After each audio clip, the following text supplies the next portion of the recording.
αλλά και τόσο σημαντικό ώστε από την απάντηση που ο καθένας δίνει σε αυτό ρετουίζει ανάλογα όλη τη ζωή του. Γιατί άλλοι λένε δεν υπάρχει τίποτα, φάγουμε, πιούμε, αύριο γάρα αποθλίσκουμε. Είναι σαν τα ζώα. Αν λοιπόν δώσουμε σωστή, και ο πιο ευτυχισμένος, ο Ρήτορας Δημοσθένης έλεγε, δεν το κάνετε δυστυχώς εσείς στο βιβλίο αυτό, έλεγε σε ένα του λόγου προς Κολυνθίους, προσγάρ το τελευταίο νεκβάν, έκαστο το πριν, αυτά το κρίνεται. Δηλαδή όλα κρίνονται από το αποτέλεσμα. Και ο λαός το λέει, όποιος γελάσει τελευταίος, αυτό θα είναι και ο κερδισμένος. Και στο θέατρο ή στο κινηματογράφο, αν παρακολουθήσουμε ένα έργο και έχει μια ωραία κατάσταση, τότε λέμε ότι το έργο αυτό είναι ωραίο. Φίλες μου και φίλοι μου, κάποτε κι εμείς μπήκαμε στη σκηνή της ζωής και παίζουμε ο καθένας στο θέατρό μας. Το σκηνικό μας το έκτισαν οι γονείς μας που μας έφεραν στον κόσμο για να παίξουμε το δικό μας ρόλο. Αν θα παίξουμε καλά ή άσχημα, θα μας το πούν οι θεατές, δηλαδή οι άνθρωποι, οι Άγιοι Άγγελοι και κυρίως ο Θεός. Το δεύτερο θέατρο. Έχετε και ένα θέατρο σε όλη μας τη ζωή που λέγεται Θεία Λειτουργία. Αλλά με ζωντανούς όμως, όχι με υποκριτές. Και πράγματι το θέατρο, αν το παρακολουθήσουμε, αν το συμμετέχουμε, εκεί ζούμε στιγμές βασιλείας του Θεού. Το τρίτο θέατρο είναι το παγκόσμιο θέατρο. Εδώ ζούμε λίγο πολύ με υποκρισία και κοροϊδεύουμε τους άλλους. Αλλήμον όμως αν νομίζουμε ότι θα υποκριθούμε και θα ξεγελάσουμε τον Θεό και τους αγγέλους στο παγκόσμιο εκείνο θέατρο στη μέλουσα κρίση. Ξαφνικά θα ανοίξει η αυλαία στην παγκόσμια αυτή σκηνή, θα ασκηθεί θρόνος ένδοξος, όπου ο παγκόσμιος κριτής θα κρίνει ζώντας και νεκρούς. Ποιο όμως έργο θα παιχθεί, θα είναι η προβολή της δικής μας ζωής. Δεν θα γίνουν ακροαματικές διαδικασίες, όπως γίνεται στα δικαστήρια, όπως μάρτυρες θα χρειάζεται. Εκεί θα βγει η απόφαση. Και η κάθε απόφαση που βγαίνει, ξέρει ο Σοκράτης να κάνει πατέρα δικηγόρο, όταν βγαίνει η απόφαση, δικαιολογείται η απόφαση. Στα δεξιά, στα αριστερά, γιατί. Λοιπόν, θα ανοίξει το βιβλίο, θα ανοίξει η βιβλιοθήκη του ουρανού. Όλοι οι μικροί και μεγάλοι θα παρασταθούμε εκεί, παραμερίζεται για λίγο το παραπέτασμα του μέλλοντος, όλοι, μα όλοι ενώπιον του παγκοσμίου κριτή.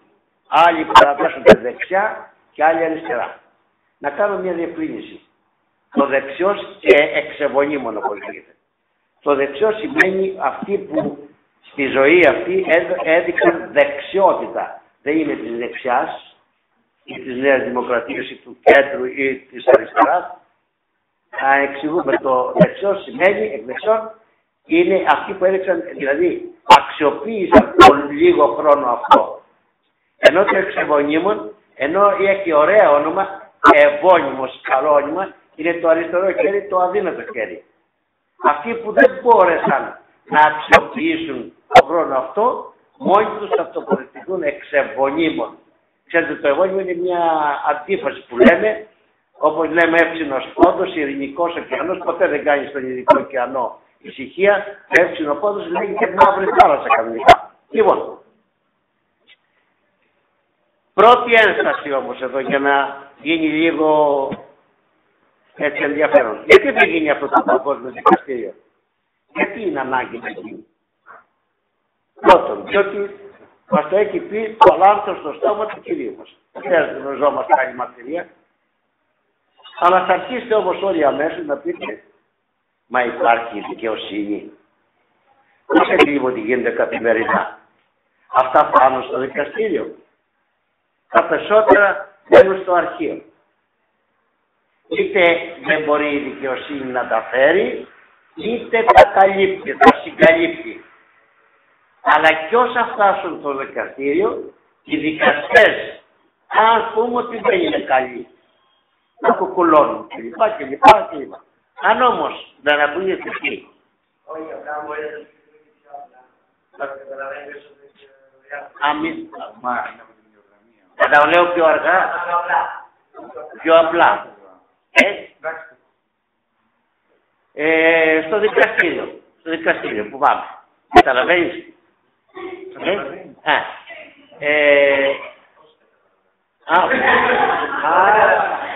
Εντάξει. Όταν συγχρονοποιηθήκαμε. Να διακρίνεται κάθε τόσο γίνεται μια ανάποδη και εξωτήρωση. Επομένως δεν αποδίδεται δικαιοσύνη. Και αν αποδοθεί δικαιοσύνη από αδέκαστους κριτές δικαστές, άλλοι αυτοί κρίνουν την πράξη.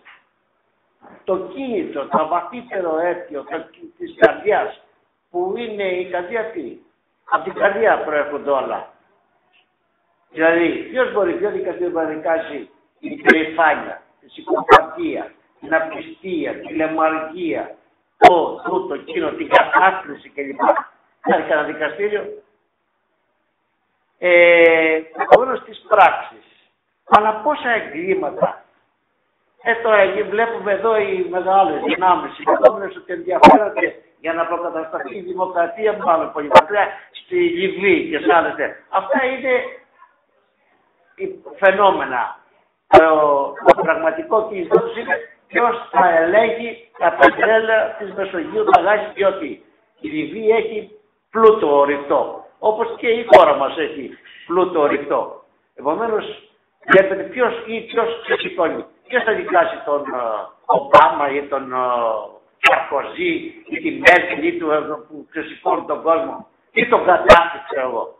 Ποιος δικάσει, υπάρχει κανένα. Λένε ότι θα πάνε στο δικαστήριο της Χάγης κλπ. Επομένως, επίσης μεγάλα εγκλήματα δεν δικάζονται, είπαμε. Άλλος λόγος. Είναι ανάγκη της ψυχής του άνθρωπου. Ιδιαίτερα ο νέος είναι ασυμβίβαστος. Δεν αποδέχεται την αδικία. Ό,τι και να του κάνεις, άμα τον αδικήσεις παράφορα, αυτό το κρατάει. Γι' αυτό λέει ο Άγιος ο άνθρωπος λέει είναι ισμαχότατο, δηλαδή δεν μπορεί να το καταφέρεις. Εάν το τύξεις το ευαίσθητο σημείο το δικαίως, η ψυχή του ανθρώπου γενικά, επίσης, εδώ στη γη, τι βλέπουν, ποιοι πάνε ψηλά. Οι κοντιναδόροι, συνήθως, οι Άγιοι του Θεού, εκείνοι που τηρούν τον νόμο του Θεού, υποφέρουν. Άλλος το Κύριος το λέει ότι τον κόσμο του το θλίψει να έρθετε. Έχετε θλίψει, δεν υπάρχει παιδί. Δηλαδή, είναι ίσως εξαίρεση να περάσει κανένας στο βίο του χωρίς θλίψη. Όποιος θέλει να ζει ευσεβώς κατά Χριστόν θα διωχθεί. Εμείς φοβούμε μήπως εδώ στη ζωή μας, δεν σας απογοητεύουμε αυτό. Στη ζωή μας αυτή μάλλον είμαστε με το ένα πόδι εδώ και με το άλλο πόδι εκεί. Αλλά με το ένα πόδι θα πάμε σε αυτό. Δεν γίνεται. Ή θα χαράξουμε δρόμο χριστιανικό ή θα πούμε χριστιανικό. Επομένως είναι αδικία, βάσανα είπαμε, οι καλοί γιατί να υποφέρουν. Ποιος θα τιμωρήσει λοιπόν τα μεγάλα πάθη των ανθρώπων κλπ. Ποιος θα δικάσει την αμετανοησία. Ποιοι βραβεύονται, πάντοτε οι άριστοι, οι αριβίστες. Οι ασυνείδιστοι, αριβίστος σημαίνει αυτός που δεν έχει κανένα ηθικό φραγμό. Μάλλον να το πω, ο σκοπός αγιάζει τα μέσα. Για τον σκοπό του μπορεί να σε περάσει μέσα, όπως έλεγε ο Νίτσε, τι έλεγε, ξέρετε. Όχι αγάπη λέει. Είσαι εμπόδιο μπροστά μου, θα σε χτυπήσω και να περάσω εγώ. Τι υποφέρω στον κόσμο. Έως πότε θα δίνει καιρό η άπειρη αγάπη του Θεού στον άνθρωπο και μετάνοια στους αμαρτωλούς. Πότε θα βγει λοιπόν η τελεσίδικη απόφαση του Θεού. Φίλοι μου, εκεί δεν υπάρχει επαιτίο ούτε Άριος Παύλος. Γιατί να μην του συγχωρήσει είναι ένα άλλο ερώτημα. Όλος ο Πανάγωθος και να γίνει η αποκατάσταση. Υπάρχει ένας μεγάλος πατήρ της Εκκλησίας, δεν είναι βέβαια, δεν είναι Άγιος, αλλά είναι μεγάλος πατέρ, ο Άγιος ο Οριγένης. Και ο Άγιος Γρηγόριος ο Νήσης επίστευαν ότι είναι τόσο η αγάπη του Θεού ώστε θα γίνει αποκατάσταση των πάντων κάποτε. Ακόμη και ο διάβολος θα μετανοήσει. Δηλαδή το έλεγαν από μεγάλη αγάπη αυτή. Τώρα εσείς αυτό μου έχετε αντιρρήσεις. Γιατί να μην μπορούν και οι κολλασμένοι να μετανοήσουν και να σταθούν και αυτοί. Αλλά έχω την απάντηση, όχι εγώ, το Ευαγγέλιο. Αν θυμίσετε το Ευαγγέλιο της παραβολής του φτωχού και του Λαζάρου, ο πλούσιος, όταν έβλεπε τον φτωχό Λάζαρο στην αγκαλιά του, δεν του είπε πάρε με και εμένα πάτερ Αβραάμ, αλλά είπε στείλε, λέει, τον Λάζαρο να μου βρέξει το στομιλάκι μια σταγόνα νερό. Δεν θέλει, άρα εκεί δεν υπάρχει μετάλλη. Αλλά να δώσω και την απάντηση όχι εγώ. Η εσπλαχνία και δικαιοσύνη του Θεού δεν μπορούν ούτε εδώ ούτε εκεί με τη βία να πράξουν κάτι για αυτούς. Διότι αυτοί μόνοι κατέστησαν τον εαυτό τους νεκρό και ανίκανο για κάθε μετάνοια και βελτίωση. Ο Χριστός μας ήρθε εδώ στη γη. Εσταυρώθηκε, θυσιάστηκε και ανέστη. Όποιος λοιπόν θα καταφέρει με τη χάρη του Θεού, μόνος του ποτέ, δεν θα έρχονταν πια ο Χριστός μας. Ούτε μπορεί να πούμε εγώ μπορώ να γίνω καλός και δεν χρειάζομαι κανένα, δεν πάω στην εκκλησία, δεν κοινωνώ, δεν εξομορούμε. Αδύνατον. Όποιος καταφέρει λοιπόν και ενσωματωθεί, δηλαδή γίνει η εγχρίστωση, γίνει η μετάβαση, το βίωμα της ζωής του Χριστού μέσα του και ζει την καταξιστός ζωή, αυτός θα συναναστηθεί με το σώμα του Χριστού και θα είναι μαζί του. Ο Χριστός είναι η ζωή, αλλά οι άνθρωποι αυτοί δεν αγωνίστηκαν, δεν μετανόησαν ποτέ, ούτε να μην ζητήμουν Κύριε, ούτε να Κύριε Λέησον, ούτε ενώθηκαν με το σώμα του, με τη Θεία Κοινωνία, για να ζωοποιηθούν. Άρα όταν επέφτει φυσικός θάνατος, ορισμός σώματος και ψυχής, ως άμεση συνέπεια επέρχεται ο πνευματικός θάνατος. Ο άνθρωπος είναι σώμα και ψυχή, δεν είναι μόνο σώμα ή ψυχή, τελείωσε. Δεν μπορεί λοιπόν με την ψυχή μόνο να εργαστεί, θα επέλθει μετά για αυτούς τους ανθρώπους ο λεγόμενος πνευματικός θάνατος. Αυτό φοβόταν ο Άγιος Ιωάννης ο Χρυσόστομος και έλεγε δεν υπάρχει χειρότερο πράγμα από το πνευματικό θάνατο, δηλαδή τον αιώνιο χωρισμό του ανθρώπου, δηλαδή να μην έχει αυτή την επικοινωνία. Τι ωραία που αισθάνθηκα εδώ μέσα που είσαστε και εγώ καθόμουν σε ένα μέρος, επειδή δεν σας γνωρίζω, έχω άγνοια, δεν ξέρω, ήθελα κι εγώ να ήταν αστείο, να το χαρώ κι εγώ, δεν το χαιρόμουν όμως, ενώ είμαστε πολύ κοντά, δεν το χαιρόμουν. Έτσι και οι κολλασμένοι δεν μπορούν να νιώσουν, δεν έχουν τη θέληση να αλλάξουν. Η Θεία Χάρις δρά μόνο σε αυτή τη ζωή, για να επέλθει η ένωση του κάθε ανθρώπου με τον ζωοδότη Χριστό. Άρα, αφού αυτό δεν έγινε σε αυτή τη ζωή, επόμενο είναι αυτοί να ζουν εκεί, στην άλλη ζωή, την έλλειψη της αγάπης και της χάριτος του Χριστού, γιατί αυτοί την επέλεξαν οι ίδιοι. Ο παράδοση την κόλαση, τα επιλέγουμε από αυτή τη ζωή. Και αυτό το τραγούδι που λέει ο κόσμος, εδώ είναι η κόλαση και εδώ είναι ο παράδεισος, πρέπει μάλλον να αλλάξει λίγο και να πούμε από εδώ αρχίζει η κόλαση και από εδώ αρχίζει ο παράδεισος. Έχετε παρατηρήσει στο σπίτι σας, ίσως καμιά φορά, ίσως πολλές φορές, τι παράδεισος είναι το σπίτι ορισμένες φορές και τι κόλαση είναι. Μπορεί να τα έχετε όλα τα καλά, αλλά άμα βλέπετε τη μάνα σας και τον πατέρα σας να μαλώνουν, να απατάω ένας τον άλλον, να μην έχουν αγώνια, να μην έχουν συνεννόηση, κόλαση. Πώς αρχίζει η κόλαση. Λοιπόν θα αλλάξει η κόλαση. Ό,τι σπέρνει κανένας περίζει. Αν δεν παραδεχτούμε την αποκοπάση των αντιπαραδεχτούμε που λέει ο Οριγένης, με διαταγή του Θεού, τελείως δεν γίνεται, και παρά τη θέληση αυτών των ανθρώπων που επέλεξαν να ζήσουν μακριά του Θεού, τότε εκμεδενίζεται η ελευθερία και η προσωπικότητα του ανθρώπου. Δεν είμαστε ζώα, είμαστε ελεύθεροι άνθρωποι. Άρα δεν είναι κοινό να μιλάμε για αγώνα, Γιατί αγωνίστηκα. Γιατί μου λέει ο Κύριος να γίνει Άγιος όπως είναι και ο Άγιος. Για μακαριότητα παρά το Θεό. Και ίσως να μην χρειαζόταν και η σταυρική θυσία του. Αφού δεν γινόταν η αποκαλύψη, γιατί ο Κύριος ήρθε να σταυρωθεί. Τέλος θα μετά την παρέκβαση, επειδή είπα να παρέχουμε στη ροή των σκέψεων και λέω, ποια θα είναι η κατάσταση του κολλασμένου. Δύσκολη η απάντηση. Γιατί ό,τι θα λεχθεί χρησιμοποιεί λογικά σχήματα και ανθρωποπαθείς εκφράσεις. Στην πραγματικότητα, τότε δεν θα χρησιμοποιείται λογική, αλλά υπερφυσικά και υπερλογικά σχήματα. Τότε μόνο αυτά θα βιώνονται και η σχέση με τον Θεό θα είναι εντελώς διαφορετικές. Αλλά, εν πάση περιπτώσει, οι Άγιοι Πατέρες, οι θεωμένοι και ο θεοούμενος άνθρωπος, είναι εκείνος ο οποίος έχει κάνει την κάθαρση μέσα του, έχει κάνει έχει γίνει ο φωτισμός, έχει έρθει το Πνάγιο Πνεύμα με τα εννέα εκείνα, ας πούμε, τις ευλογίες του Θεού μέσα και έρχεται μετά η κάθαρση, αυτό ο φωτισμός και γίνεται ητέρος. Δηλαδή, η άκτιστη ενέργεια του Θεού, ο άκτιστος Θεός, είναι άπιαστος, δεν το πούμε. Φως είναι ο Θεός. Αλλά όμως αφήνει ένα φως να πάει στους θεούμενους, δηλαδή σε αυτούς που αγωνίζονται. Και έτσι λοιπόν αντανακλάται η λάμψη του Χριστού μας σε αυτούς τους ανθρώπους.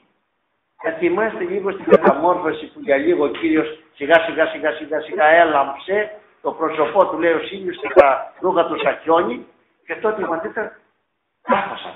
Και λένε δεν αντέχουμε άλλο. Δηλαδή το απειροελάχιστο, αν επιτρέπεται η έκφραση, έδειξε από τη δόξα του Κύριος και οι μαθητές δεν το άντεξαν. Διότι δεν είχε εκθέσει το Πνεύμα του Άγιο για να θεωθούν. Τότε μόνο λοιπόν θα βιώνονται. Αλλά είπαμε, ο Μέγας Βασίλης λέει ότι όταν έρθει εκείνη η φρικτή ώρα, σκότος. Η κόλαση είναι σκοτάδι. Σκότος περιχυτήθηκε και υδρός πολλής. Αν σβήσουμε το φως εδώ μέσα, έτσι, μια εικόνα δηλαδή. Ούτε θα βλέπει κανένας, δεν θα νιώσει τίποτα. Αλλά θα έχει μια αγωνία. Πού βρίσκουμε. Και δεν αντέχει αυτό το πράγμα. Αυτή είναι η κόλαση. Δηλαδή, τώρα καλά. Πάνε με λογικά σχήματα μιλάω. Και γιατί και να ακουστεί η απόφαση αυτή, πορεύεστε από μου οι κατηραμένοι στο πυρ το αιώνιο, το ετοιμασμένο το διαβόλου. Άρα η κόλαση, θα το ξεκαθαρίσουμε ακριβώς, ότι δεν έγινε από το Θεό. Λέει, το ετοιμασμένο είναι δοτική χαριστική. Χάρη των ανθρώπων έγινε ο παράδεισος και χάρη του διαβόλου έγινε η κόλαση. Εδώ ακριβώς πρέπει να απαντηθεί η ένσταση κάποιον. Γιατί ο Θεός της αγάπης να ετοιμάσει την κόλαση. Αν προσέξουμε τι λέγει στους εκδεξιών και τι λέγει στους εκδεξιών, θα το δείτε μόνοι σας. Ρητός λέγεται στην περικοπή της Δευτέρας παρουσίας του Χριστού, πρώτον, ότι η Βασιλεία των Αιώνων έγινε για τον άνθρωπο. Λέγει ο Κύριος στους δικαίους. Δεύτε οι ευλογημένοι του πατρός μου, κληρονομήσατε. Γίνονται οι άνθρωποι συγκληρονόμοι του Χριστού. Κληρονομοί είναι ετοιμασμένοι ημίν. Για αυτά δηλαδή βασιλεία από καταβολής κόσμου. Ο Θεός προκαταβολής κόσμου έχει δημιουργήσει τον παράδεισο στη Βασιλεία του Θεού. Ενώ η κόλαση έγινε για τον διάβολο και τους αγγέλους του. Πορεύεστε, είπαμε και λοιπά. Άλλωστε ο Θεός είναι αγάπη, αλλάξει. Ο Θεός που είναι όλος αγάπη, όλος αγαπότητα, όλος το Θεό, δεν είναι, όπως λέμε, ουδέν κακόν αμυγές καλού, το έχετε ακούσει. Δεν μπορεί να ισχύσει όπως το αντίθετο, ουδέν καλόν αμυγές κακού. Ό,τι είναι καλό. Ο Θεός είναι αγάπη. Επομένως, ο Θεός είναι αγάπη και αγαπάει υπερβολικά τον άνθρωπο. Θυμάστε το εφήρημα που λέγεται την πρώτη Κυριακή, πρώτης εξώσεως του Σταυρού 14, λέει σε ένα σημείο. Ούτω γάρι αγάπη, το ούτω είναι εφήρημα, το είναι ωμέγα. Τόσο, τώρα τι είναι το τόσο πόσο. Ποιος μπορεί να το μετρήσει. Έχετε δει ένα παιδάκι, θα φανταστεί ένα παιδάκι το οποίο είναι στην αγκαλιά της μητέρας και λέει πόσα μ' αγαπάς, λέει το παιδάκι, η μαμά στο παιδί, πόσα μ' αγαπάς, Γιαννάκη. Και το Γιαννάκη που δέχει λέει τόσο πολύ. Θα το αντιστρέψουμε το ερώτημα αυτό και να δούμε τον άνθρωπο ενώπιον του Παναγίου Πατρός του Πλάστου και να λέει ο άνθρωπος, πόσο μ' αγαπάς, Θεέ μου, και να απαντάει ο ίδιος ο Θεός. Ούτω αγάπησε ο Θεός τον άνθρωπο, ώστε το μονογενή αυτού έδωκε νιών, ή να πάσω πιστεύοντας άνθρωπο μία πολύ. Τόσο πόσο είναι, μόνο η σταυρωμένη αγάπη του Θεού ξέρει πάνω στο σταυρό. Και στην αναφορά, στην λειτουργία. Ναι, το λέτε, αυτά είναι μια διεθνής. Τότε που λέει ο ιερός μυστικά, και ορισμένοι ιερείς λένε να μυστικά, τι σημαίνει ότι κάνουμε μυστικά έτσι. Στο μυστικό δεν σημαίνει σιγά. Το μυστικά σημαίνει ότι με μεγάλη ευλάβεια, με μεγάλη δηλαδή, θα πω σεβασμό, Βεβαίως. Σε κάποιοι μυστικά σημαίνουν ιόδα. Ορίστε. Μυστικά σημαίνουν ιόδα, δηλαδή έχουν φύγει Έτσι, μπράβο. Δηλαδή, καταλαβαίνετε το μυστικά, δεν είναι άλλο το σιγά, δεν λέει σιγά πουθενά, λέει μυστικά. Το μυστικά σημαίνει ότι εκεί ακριβώς λειτουργεί ο ιερέας, ανεβαίνει σκαλοπάτια, όπως να πούμε πάνω από τη γη και μαζί με το λαό ολόκληρο ανεβαίνει ενώπιον του θρόνου του Θεού. Λοιπόν, προχωρώ. Τόσο λοιπόν, ο Θεός τα αγαπά και τους κολλασμένους. Αλλά αυτοί επειδή όμως ακολούθησαν τον διάβολο και τυφλώθηκαν πνευματικά, δεν θα μπορούν να καταλάβουν την αγάπη του Θεού. Θα μοιάζουν με τον τυφλό. Όπως σας είπα το παράδειγμα, με το φως. Που δεν μπορεί να δει ο τυφλός τον ήλιο. Μάλιστα ο Άγιος Μάξιμος, θα σας πω ένα που ίσως πρώτη φορά. Μη σκανδαλιστείτε με αυτό. Και δεν το έχει αναιρέσει κάποιος πατήρ. Ο Άγιος Μάξιμος ομολογητής λέει το εξής, που για πρώτη φορά θα το ακούσετε. Λέει λοιπόν το εξής. Μετά την τελική κρίση, όλοι θα είμαστε στην αγκαλιά του Θεού. Και οι δίκαιοι και κολλασμένοι. Ο Παντοδύναμος, δηλαδή κάθε να τους λέω ότι δεν έχει κανένα σχέση με τους κολλασμένους, τι θα είναι, εις ποιμήν, μία ποιμήν, και θα είναι ο Παντοκράτορος και κυρίαρχος στον κόσμο. Αλλά όμως, μέσα στην αγκαλιά του Θεού, να έχω εγώ τώρα ένα άνθρωπο ο οποίος να με μισεί. Και να του λέω αγάπη μου, Χριστέ μου, Νίκο μου. Και να λέω, παράτα με, άξιζε σε θέλω. Δηλαδή έλα το, τίποτα ρε. Έτσι αυτή. Οι μεν λοιπόν δίκαιοι, ορσίσαντες και απολάσταντες την αγάπη τη χάρη του Θεού, θα είναι μακάρι, ενώ οι κολλασμένοι ως κακοί δέκτες την αγάπη του Θεού, θα σκληρύνονται και θα αποθούν την αγάπη του Θεού. Και συνεχίζει ο Άγιος, όπως κάτω από τον ήλιο το κερί τι κάνει, λιώνει, έτσι και οι δίκαιοι θα είναι πιο, γιατί στο παράδεισο θα υπάρχει πρόοδος. Δεν θα είμαστε σε απραξία, όπως και εδώ δεν πρέπει να είμαστε σε απραξία. Γιατί ακριβώς από στιγμή σε στιγμή θα μας φέρει ο Άγιος Θεός από έκπληξη σε έκπληξη. Και αυτοί στην κόλαση θα σκληρύνονται περισσότερο. Και όπως το κερί λιώνει λοιπόν, και η λάσπη σκληρύνεται, ξέρετε η λάσπη γίνεται που τη βάζουμε ψηλός, έτσι και η επί. Η κόλαση υπάρχει όχι γιατί τη θέλει ο Χριστός, αλλά διότι τη θέλουν, την επιζητούν, την επιδιώκουν οι άνθρωποι, έχουν μανία αυτοκαταστροφής. Και έχετε ήδη που λένε ορισμένοι, άμα κάνω αυτό και δεν πειράζει, ας πάω και στην κόλαση. Εγώ δεν το κάνω αυτό που λέει ο Χριστός, ας πάω και στην κόλαση. Ο Χριστός μας τίνει τη γέφυρα της σωτηρίας, όμως κάποιοι με τη ζωή τους την τεινάζουν τη γέφυρα στον αέρα. Και λοιπόν ο γεφυροποιός που θα βρεθεί ο ίδιος ο βομβιστής στα ορμητικά νερά του ποταμού, ο Χριστός μας είναι ο πρωτομάστορας της αγάπης, που το γεφύρι της αγάπης το πότισε με το αίμα του. Τι φταίει λοιπόν αν εμείς γκρεμίζουμε τη γέφυρα της αγάπης με την κακία μας ή αν εμποδίζουμε τους άλλους να ακολουθήσουν τον Χριστό, ώστε οι άνθρωποι δεν δικάζονται από τον Χριστό στην κόλαση, αυτοδικάζονται στην κόλαση. Και αυτοδικάζονται κυρίως όχι για την αμαρτία τους, αλλά για τη δικαιολογία της αμαρτίας. Όπως ο Αδάμ και Εύα. Αυτοδικάζονται γιατί αν τους δόθηκε ευκαιρία σε αυτή τη ζωή με τα εύκολα να κερδίσουν τα δύσκολα, λέγε κυρίως. Δεν έκανε αυτό της βαλούς κρίσεως. Δεν έκανες πολλές μετάνοιες, δεν μπορούσε να κάνεις. Ήσουν άρρωστος. Όχι να κάνεις μετάνοιες, θα κλεβάσεις. Λίγο προσοχή. Δεν έκανες πολλές ασκήσεις. Δεν έκανες πράγματα. Δεν έκανες πράγματα. Καλά. Δεν μπορούσες όμως να δώσεις λίγο ψωμί στον πεινασμένο. Μα δεν μπορούσε. Λίγο νερό. Δεν μπορούσε να γίνει. Δεν μπορεί να τον επισκεφτείς στο νοσοκομείο. Δεν μπορείς έναν φυλακισμένο να πάει να τον δεις, να του πεις έναν λόγο καλό. Και όταν λέμε φυλακισμένος στην αμαρτία και όχι μόνο τους φυλακισμένους, οι κολλασμένοι ακόμη αυτοκαταδικάζουν γιατί όχι μόνο δεν βοήθησαν τους ανθρώπους, αλλά και τους κατέφαγαν και τραύματα τους επέφεραν. Αντί να τους στρέψουμε, τους κλέβουμε. Αντί να τους ξεδιψάσουμε, τους κάνουμε την αγωνία πιο μεγάλη. Αντί να τους παρηγορήσουμε στην αρρώστια τους, τους πληγώνουμε και τους σκοτώνουμε. Αντί να τους φιλοξενήσουμε, τους απογυμνώνουμε. Αντί να τους αποφυλακίσουμε, τους βάζουμε σε πιο βαθιά φυλακή. Η κρίση λοιπόν είναι αναπόφευκτη. Και ξέρετε ποιο κάνει δύσκολη την κρίση? Η σύγκριση. Στην Ευαγγελική περικοπή της κρίσης βλέπουν τη σύγκριση, η οποία καθιστά καταλυτική την απόφαση. Και δεν συγκρίνει ο Κύριος έναν αετό με ένα σκουλίκι, γιατί λέει είναι πολύ. Και ποιος θα κάνει αυτά που διδάσκει? Ποιος κοιτάζει τους άλλους? Με αυτό κάποιος μιλάει λίγο. Ποιος δείχνει αγάπη? Να όμως που ο Χριστός κρίνει τους αδίκους συγκρίνοντάς τους με τους δικαίους.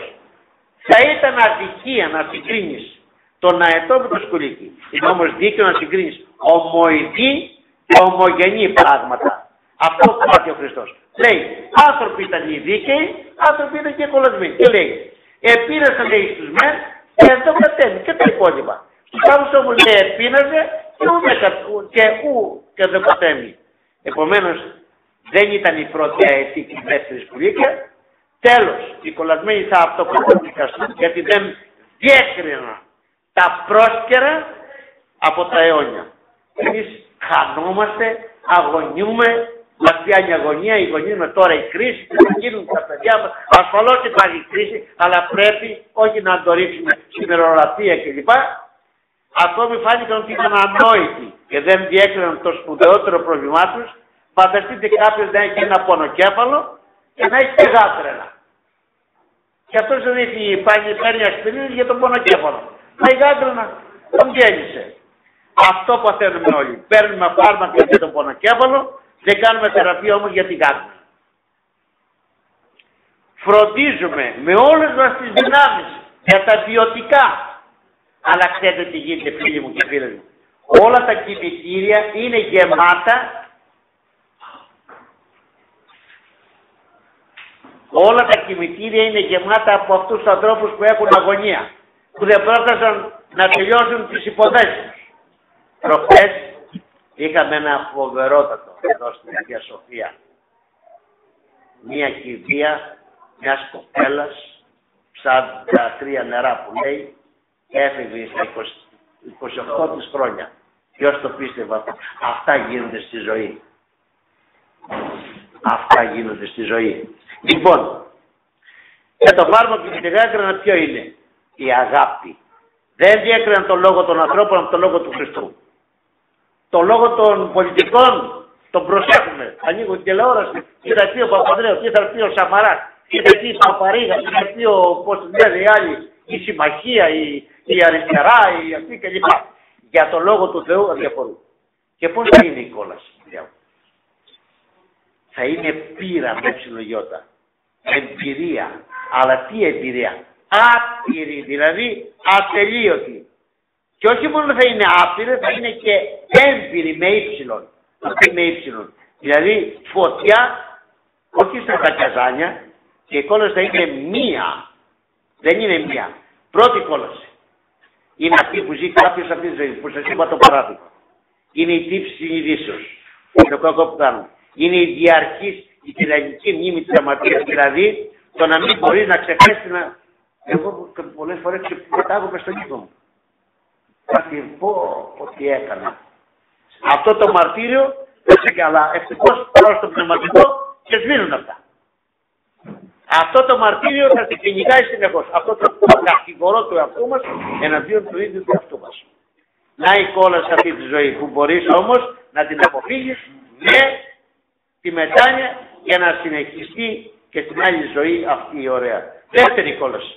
Είναι οι τραγικές συνέπειες της αμαρτίας που ζούμε σε αυτή τη ζωή. Τα γάρο ψώνια της αμαρτίας, θάνατος. Τα ψώνια που λέμε. Είναι ένας ο οποίος πάει στο αλκοόλ, πάει στο πάει και μη λέω τίποτα. Αυτά είναι γραμμάτια που εξοφλούνται. Άρα και από εδώ αρχίζουν. Τρίτη κόλαση είναι η ντροπή. Ο εξευτελισμός, το ξεγύμνομα στο παγκόσμιο θέατρο της Δευτέρας Παρουσίας. Γράφει ο Μέγας Βασίλειος. Χειρότερη από την κόλαση είναι η ντροπή ενώπιον των αγγέλων και του Θεού. Ο παγκόσμιος αυτός διαστημός είναι χειρότερος όλων. Φανταστείτε εγώ και εσείς που τώρα φαινόμαστε καλοί, φανταστείτε όταν όλα αποκαλυφθούν, όλος ο εσωτερικός κόσμος θα είναι ανοιχτό βιβλίο, όλοι με πόση απορία θα διερωτώνται. Δεν αυτός ο Λάκης που μας έκανε το μάθημα. Τι παλιά άνθρωπος είναι. Έκανε το χριστιανό, μας έκανε το καλό. Λέει η Αποκάλυψη. Καλύτερα την ώρα εκείνη να άνοιγε εκεί, να μας κατακεί παρά να έχουμε αυτόν τον εξευτελισμό. Είναι η κόλαση. Είναι μια κοιλίδα, μια βρωμιά, που να μην ξεπλένεται με κανένα λευκατικό. Όπως λένε οι πατέρες, είναι ανέκπλητο. Δηλαδή δεν ξεπλένεται. Αλλά και διαρκής μνήμη των αμαρτημάτων. Κόλαση είναι το άγριο μαστίγωμα της συνειδήσεως. Είναι η απουσία του Θεού. Η απουσία της ελπίδος. Η αιώνια φρίκη και χωρίς τελειώμα. Η κόλαση είναι μια πληγή ανοιχτή, φιωροούσα. Όχι συρίγιο που δεν πονάει, αλλά είναι μια πληγή που αντί να γιατρεύεται και να επουλώνεται, πονάει και μάλιστα κάθε τόσο πάει κάποιος και την γεννάει. Και την ερεθίζει. Είναι ο πόνος λοιπόν ανυπόφορος και αβάστακτος. Και ποιες θεραπείες υποφέρει ο κολλασμένος, για ποιες, συγγνώμη, για τις αμετανόητες. Να μην απελπίζεις όμως, μην κατεβάζει το κεφάλι απόψε. Το κεφάλι ψηλά. Οι μηδέποτε μετανοήσαντες. Ένα κυρελέισον. Γι' αυτό και κάνουμε τα μνημόσυνα, αγαπητοί φίλοι και φίλες. Δεν είμαστε εμείς οι κριτές. Τα μνημόσυνα δεν θα γίνουν μετά τη Δευτέρα Παρουσία.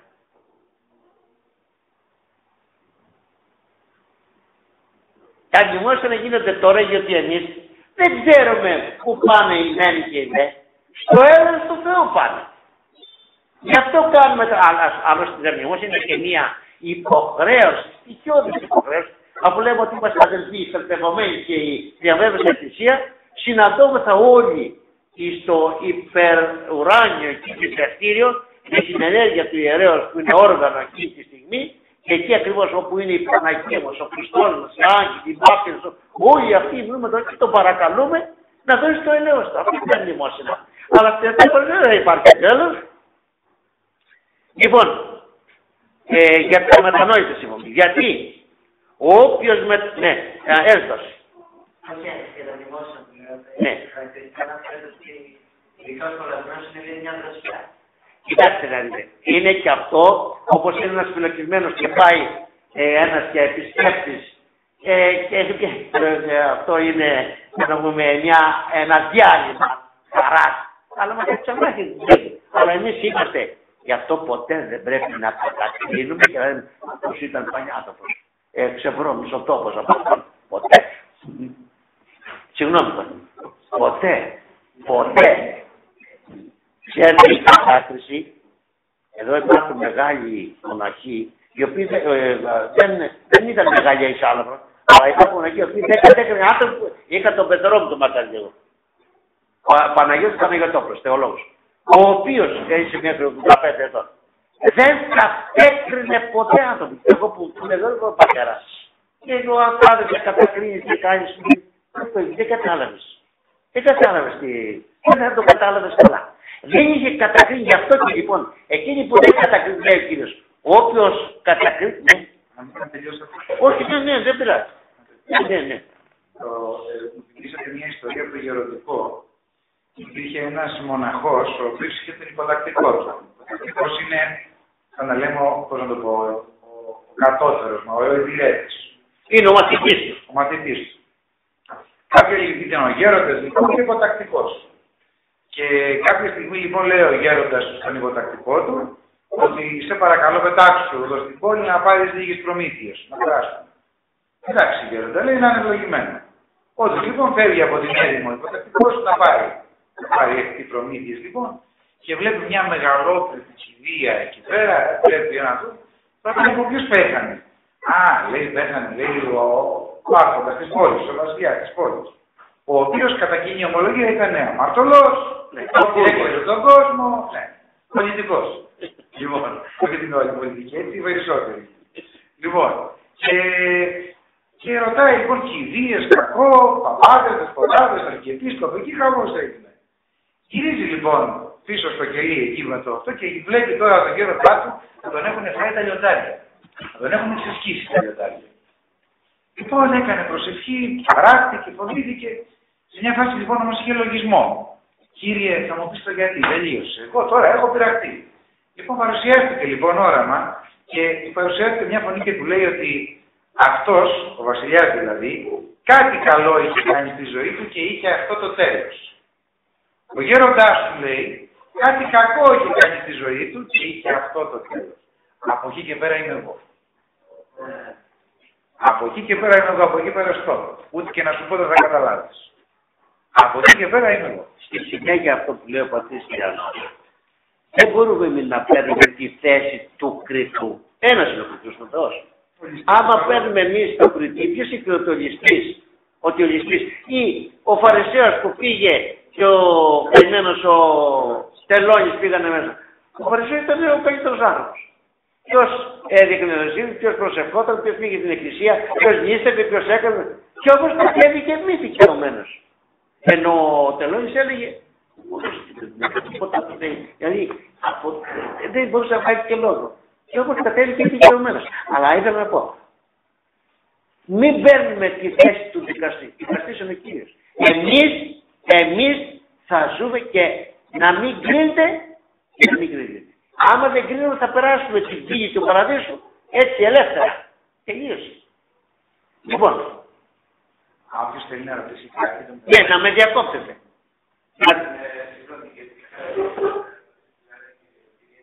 Λέει ο Πέλας Βασίλειος, σε κάποιες περιπτώσεις επιτρέπεται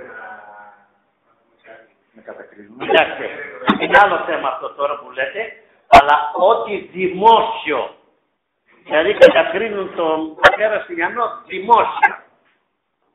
Τότε το δημόσιο θα βγω και θα πω ή υπέρ το δημόσιο. Είναι προς όφελος των πολλών. Έτσι, μπράβο.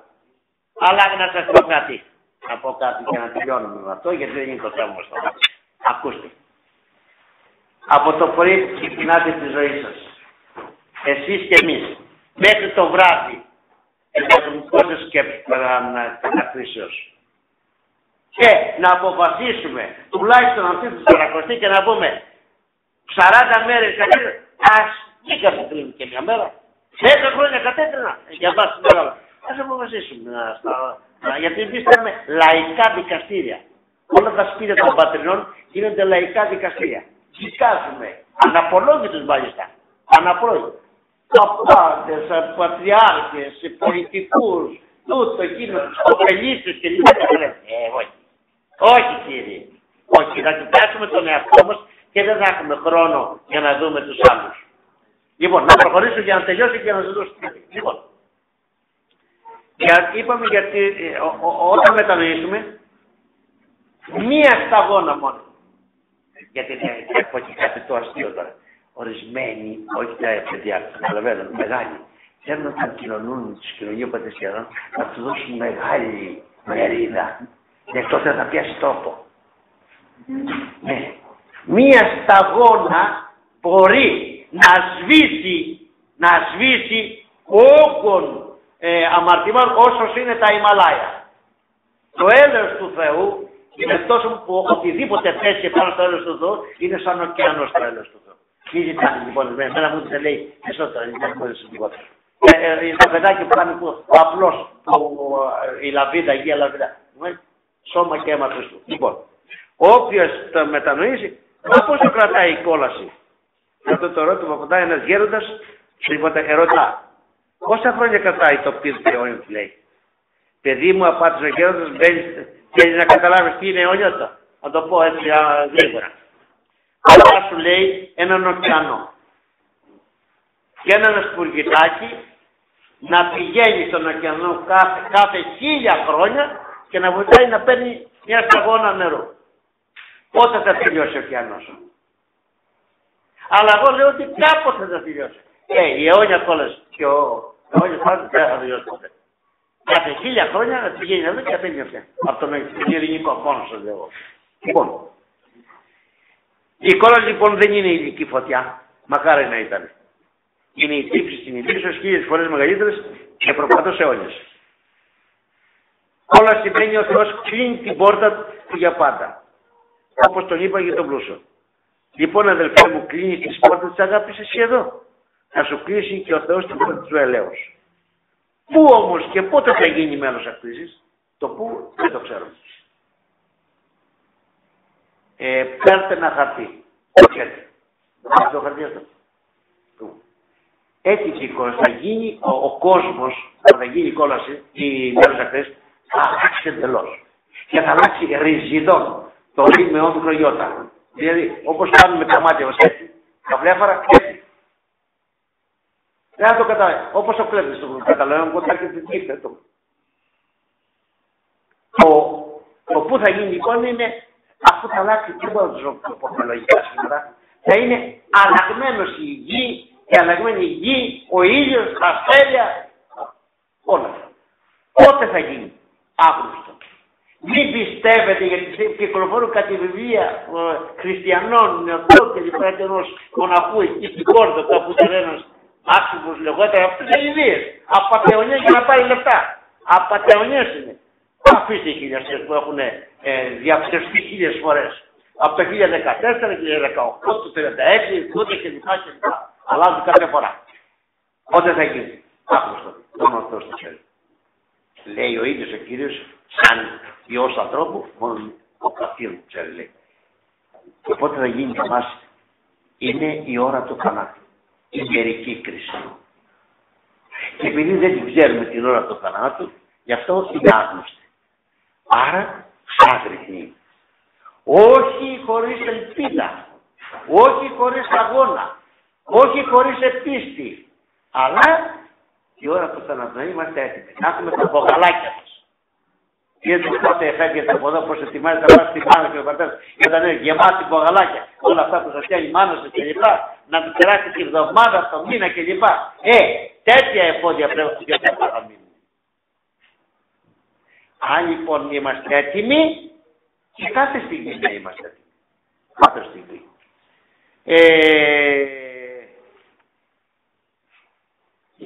Δεν τα λέω αυτά για να μην σας. Πότε θα γίνει το είπαμε. Γι' αυτό πρέπει να μας διέπει η χαρμολύπη. Το ακούσατε. Χαρμολύπη. Η μετάνοια φέρνει τη χαρμολύπη. Τι σημαίνει. Ο Ιούδας κατεμελήθη. Ο Πέτρος έκλαψε τελικώς πικρά, αλλά είχε όμως την ελπίδα. Αυτή την έννοια θα πηγαίνουμε στο πνευματικό. Όπως πάμε σε ένα μεγάλο γιατρό και του πιστεύουμε, αν δεν πιστεύουμε, δηλαδή όποιος έχει ελπίδα, είναι κατά κάποιο τρόπο κερδίζει το 50% να γίνει καλά. Δηλαδή, αν ο ασθενής δεν βοηθήσει τον γιατρό, μάλλον αν τον βοηθήσει, είναι ακόμα καλύτερο η θεραπεία. Επομένως, αυτή την χαρμολύπη, δηλαδή, λείπει διότι πρόσβαλα τον ίδιο τον Θεό και την εικόνα του Θεού, τον συνανθρωπό μου, αλλά να έχω όμως και την ελπίδα, τη χαρά, ότι ο Θεός, ο σωτήρας μου, γι' αυτός δεν θα με σώσει. Επομένως, με αυτή την χαρμονία, όχι την απελπισία. Γιατί η απελπισία είναι τέχνασμα του διαβόλου. Ο διάβολος μας έβγαλε από τον παράδεισο, ο διάβολος δεν θέλει να μπούμε στο παράδεισο τον ουράνιο τώρα. Όμως πρέπει να τελειώσει το μονόλογό μου για να σας πω πώς θα είναι η ουράνια βασιλεία. Τώρα πότε πρέπει από εδώ μας παίρνει, όπως είπαμε, η βασιλεία του Θεού δεν νομίζουμε ότι θα είναι σε κάποιο μέρος. Η βασιλεία του Θεού είναι μέσα μας. Η βασιλεία του Θεού έχει πνευματικό χαρακτήρα. Άπτεται, δηλαδή πάει στο βάθος της ανθρώπινης φύσεως, στους πόθους, στις ανατάσεις, ούγαρε στην η Βασιλεία του Θεού βρώσεις, δηλαδή φαγητό και πιωτό, αλλά δικαιοσύνη, ειρήνη, χαρά, πνεύματι Αγίο. Είναι η θέωση αυτή. Η Βασιλεία του Θεού αρχίζει με τη σάρκωση του Κυρίου, τη ζούμε από τώρα σαν αντάβια και μακαριότητα της τέλειας της Βασιλείας στο μέλλον αιώνα. Τώρα μόνο η σκέψη παίρνει. Καθώς σας λέω, όταν πράγματι συνειδητά κοινωνούμε το σώμα και αίμα του Χριστού, είναι σαν να ζούμε στιγμές στη Βασιλεία του Θεού. Η Βασιλεία του Θεού είναι αιώνια ζωή, δόξα, ζωή ατελεύθυτος. Τι λέει ο ιερεύς? Μεταλαμβάνει ο δούλος ή η δούλη του Θεού, η σάφαση των αμαρτιών, η ζωή αιώνιο. Πνευματική, επουράνιος πόλης, ως θεοί θα είμαστε. Πλαστήκαμε κατ' εικόνα, αλλά το καθομοίωση γίνεται σιγά με τον αγώνα μας, στην προσπαθειά μας, με την ένωσή μας με τον Θεό, και ενώ είμαστε, βλέπετε αυτές τις φωτογραφίες. Είναι μικρές είναι. Ο Χριστός μας θέλει η φωτογραφία αυτή το κατ' εικόνα να γίνει ζωντανό. Πώς το λέει, είναι ένσαρκο η εικόνα του Χριστού της Ορθοδοξίας. Την άκρα των εικόνων, εμένα δηλαδή, να γίνουμε κι εμείς ζωντανές εικόνες. Δηλαδή, σιγά, αυτή είναι η ιδέα. Σιγά, θα το λέμε πολύ απλά, αλλά σιγά, να μορφώνεται μέσα μας Χριστός και από την φθορά, από τον θάνατο, να χάσουμε στη ζωντάνια, στην αυθαρσία, στη χαρά μαζί με τον Κύριό μας. Η αιώνια ζωή είναι ένωση με τον Θεό και ένωση με τους ανθρώπους μεταξύ μας. Άμεση ένωση και με αυτό τελειώνω. Τι γίνεται στο γάμο? Δεν είστε παντρεμένοι εσείς, ξέρουμε ότι είστε παντρεμένοι. Ο άντρας με τη γυναίκα, αυτό είναι, αυτό το παράδειγμα χρησιμοποιεί η Αγία Γραφή. Ο άντρας με τη γυναίκα γίνεται ένα. Η σάρκα μία. Γι' αυτό δεν υπάρχει συγγένεια ανάμεσα στον άντρα και στη γυναίκα. Είναι ένα. Η συγγένεια, οι βαθινοί συγγενείες αρχίζουν μετά τη γέννηση των παιδιών κλπ. Γίνεται ένα. Γι' αυτό λέει ο Κύριος, να το ακούσουμε τη Μεγάλη Εβδομάδα, την Κυριακή το βράδυ των Βαΐων, και ότι εδώ ο νηφίος, ο γαμπρός της Εκκλησίας, ο ουράνιος γαμπρός, έρχεται να νηφευτεί τη νύφη πια, την αμαρτωλή νύφη. Αυτή είναι η τρέλα του Θεού. Αυτή είναι η τρέλα του Χριστού μας. Να θέλει να παντρευτεί, να ενωθεί την πόρνη, να το ακούσουμε, την πόρνη ψυχή, την αμαρτωλή, αλλά γι' αυτό, αφού ο Κύριος αγαπάει την πόρνη ψυχή, εμείς λοιπόν θα καταδικάζουμε τους άλλους. Δεν κοιτάζουμε τις βρωμιές της γένος και τον παλιό άνθρωπο. Η αιώνια ζωή είναι ζω δε ουκέτη εγώ, εσύ δε ενεμή Χριστός. Δεν ζω πλέον, έχω την προσωπικότητα. Είναι σαν το σίδερο που είναι σκουριασμένο και το βάλουμε στη φωτιά, Σοκράτη μου, όταν το βάλουμε στη φωτιά λάμπει αυτό, καίει, έχει 400 βαθμούς, νομίζω και έγινε το σίδερο. Είναι το ίδιο, δεν ξεχωρίζεις φωτιά από σίδερο, αλλά όμως αυτή φύγει πάλι από τη σκουριά. Αυτή είναι η ζωή την οποία πρέπει να επιδιώκουμε. Να είμαστε φλογισμένοι από την αγάπη του Θεού, και αυτή είναι η αιώνια ζωή. Ο νηφίος αρχίζει με τη Θεία Κοινωνία. Η αιώνια ζωή είναι το σπίτι μας. Είμαστε κληρονόμοι του Θεού και συγκληρονόμοι του Χριστού μας. Είμαστε αδέρφια του κατά χάρη. Αυτός είναι ο μονογενής Υιός, κατά φύση ο Υιός του Θεού, εμείς είμαστε κατά χάρη. Εύχομαι λοιπόν τούτο το μάθημα απόψε να μην αποκαρδιώσει, να μην απελπίσει απέναντίες, νέοι που είστε και αγνοί και γεμάτη ζωή, έτσι να περάσει η ζωή σας, ώστε να βλέπουν οι άνθρωποι του σκοταδιού, οι σημερινοί άνθρωποι που δεν έχουν προσανατολισμό, και να λένε, όταν σας πλησιάζουν, να λένε μπράβο σε αυτό το κορίτσι, μωρέ είναι μια χαρά, Χριστό έχει μέσα της, μην το φοβάσαι αυτό το κορίτσι. Και αυτό εύχομαι Πάτερ Σιλιανέ, με την εργασία η οποία, γιατί εδώ δεν είναι των προσκόπων εργαστήρι, είναι της Εκκλησίας εργαστήρι. Από εδώ μέσα δεν ξέρουμε οποίους ο Θεός θα βγάλει Αγίους. Εύχομαι πολλοί, μάλλον όλοι να αγιάσουν. Καλά, ευχαριστούμε πάρα πολύ. Να πω και ένα τελευταίο εγώ. Είχα διαβάσει κάπου σε ένα θεολόγος το είναι που τώρα δεν μπορώ το όνομά του. Υποστήριζε ότι κόλαση και παράδεισος δεν είναι δύο διαφορετικοί τόποι. Κόλαση και παράδεισος είναι δύο διαφορετικές θεωρήσεις. Έτσι καταστάσεις. Δηλαδή είναι το πώς βλέπω εγώ τον Χριστό, πώς βλέπω τον Θεό. Μπορώ να τον δω λοιπόν τον Χριστό ως τον παράδεισό μου και μπορώ να τον δω ως την κόλασή μου. Αυτό λοιπόν μπορεί να γίνεται για την καθημερινότητά μας. Δηλαδή, άμα το σκεφτεί κανείς, μίλησε ο κύριος Γκάκης για την κατάκριση, μίλησε για την μετάνοια. Τη μετάνοια μας, λοιπόν, ο Ιούδας, πολύ ωραίο παράδειγμα. Η μετάνοια του Ιούδας την είδε στην κόλασή του. Δεν είδε στον παράδεισό. Πολλά πράγματα λοιπόν στην καθημερινότητά μας ξέρουμε έστω και λίγο μέσα μας ότι δεν κάνουμε καλό. Αυτό το κακό λοιπόν το βλέπουμε στον παράδεισό μας. Αλλά έλα που είναι η κόλασή μας. Και κάτι που ξέρουμε ότι είναι καλό. Ξέρω ότι είναι καλό να πάω να κάνω λίγο προσευχή. Ξέρω ότι είναι καλό να πάω και σε έναν παπά τέλος πάντων να πω και δύο αμαρτίες. Ξέρω ότι είναι καλό να κάνω και λίγο αγάπη και λίγο ελεημοσύνη. Ξέρω ότι είναι καλό να κόψω και λίγο την κατάκριση τις μέρες που είναι. Έτσι. Έλα που δεν το θέλω γιατί αυτό είναι η κόλασή μου. Ενώ πρέπει να είναι ο παράδεισός μου. Είναι δηλαδή δύο διαφορετικές θεωρήσεις. Και όταν φτάσουμε στη μετά θάνατον ζωή, εκεί πέρα η θεώρηση αυτή είναι σαν άλλη φύση μας. Και βλέπουμε τον Θεό ως την κόλασή μας. Μεγάλη υπόθεση αυτό το πράγμα. Και το δουλεύουμε από την εδώ ζωή όσο μπορούμε και αυτό που μπορούμε. Δεν έχει κάτι να πει. Όποιος θέλει. Έτσι. Δηλαδή εδώ φαίνεται ότι είναι απόμορφο το θέμα, όπως λέει ο πατήρ Στυλιανός. Είναι καθημερινότητα. Έχει δηλαδή προεκτάσεις στην καθημερινότητα.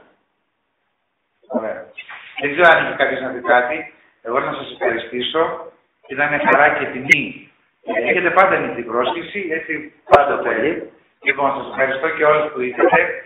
Και τα παιδιά, ο Κωνσταντίνος και η Γιώτα. Να είστε καλά και που ήρθατε όλοι. Συγγνώμη για αυτό το θέμα, αλλά είναι ενδιαφέρον. Όχι, τα παιδιά δεν. Εσείς, αν έχετε τίποτα ερώτηση. Τώρα θα διαβάσουμε τα πόδια. Α, ωραία. Αν είστε αυτό, λοιπόν, για να μοιράσετε, έχετε προσεκτάρει. Όποιος δεν έχει να κοιτάξει το δίπλα του, γιατί εγώ δεν έχω.